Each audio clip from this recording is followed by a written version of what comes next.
Halo semuanya, perkenalkan nama saya Indra Putra. Saat ini saya adalah seorang tenaga pengajar di kampus BINUS Alam Sutera. Beberapa mata kuliah yang saya ajarkan biasanya adalah Cross Cultural Management, International Business, dan Marketing Management. Pada course kali ini, saya akan menjelaskan beberapa hal mengenai market entry strategy.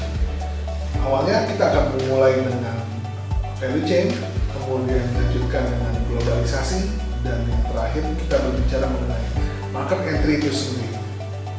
Harapan saya adalah pada akhir course ini, kalian dapat mengetahui ilmu-ilmu dasar mengenai apa itu market entry strategy dan apa saja yang menentukan. Pada topik kali ini, kita akan membicarakan value chain. Buat teman-teman yang pernah membaca buku ataupun berita mengenai manajemen, mungkin sudah pernah mendengar tentang value chain. Nah, apa sih value chain?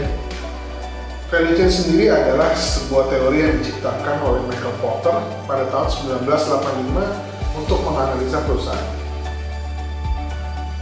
Secara definisi, value chain adalah konsep aktivitas bisnis dalam penciptaan produk atau layanan, mulai dari proses perancangan, produksi, distribusi ke konsumen, hingga pelayanan sesudah konsumen menerima produk atau layanan dari perusahaan tersebut. Singkat kata, value chain ini menggambarkan semua kegiatan perusahaan, mulai dari sebelum barang atau layanan itu diciptakan sampai setelah konsumen menerima. Value chain sendiri dibagi menjadi dua bagian, yaitu support activities dan primary activities. Primary activities adalah segala macam kegiatan yang berhubungan langsung dengan penciptaan produk, penjualan, pengiriman, pemeliharaan, dan pelayanan. Seperti yang bisa dilihat, aktivitasnya berupa inbound logistik, operation, outbound logistik, marketing dan sales, dan service. Untuk supporting activities itu sendiri adalah semua aktivitas yang mendukung operasional perusahaan secara keseluruhan dan berperan serta mendukung dari primary activities perusahaan tersebut. Aktivitas ini bisa berupa procurement atau purchasing, human resource management, technological development, dan infrastruktur. Sekarang kita akan membahas lebih detail mengenai supporting activities.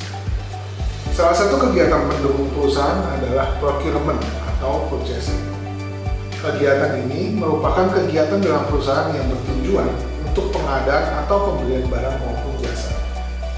Sebuah perusahaan pada umumnya harus terlebih dahulu membeli barang untuk kemudian diolah menjadi barang yang bernilai lebih tinggi.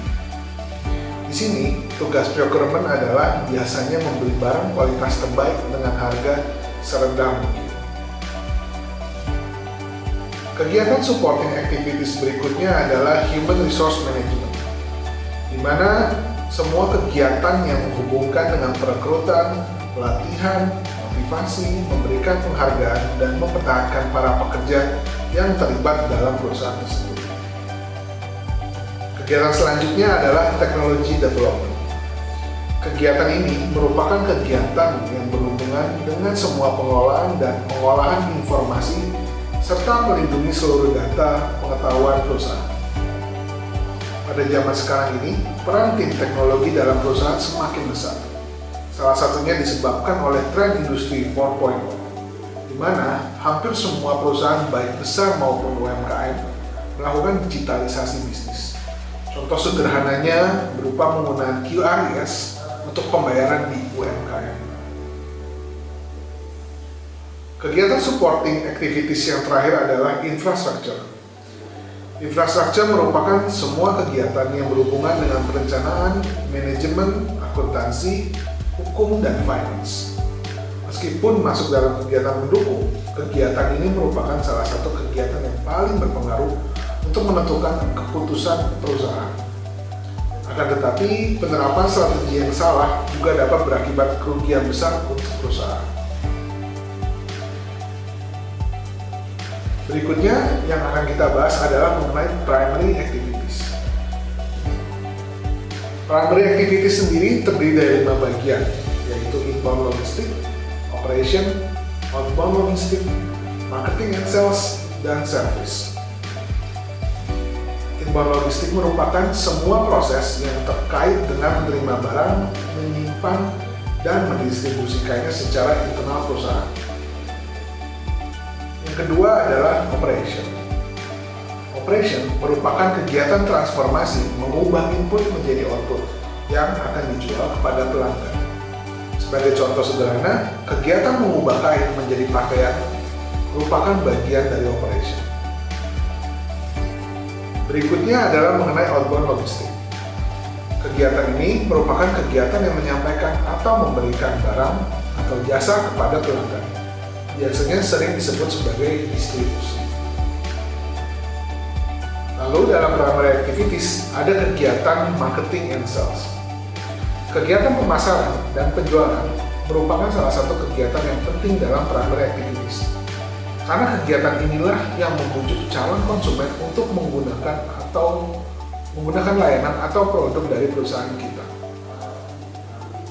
Dan kegiatan terakhir yang kalah pentingnya adalah service.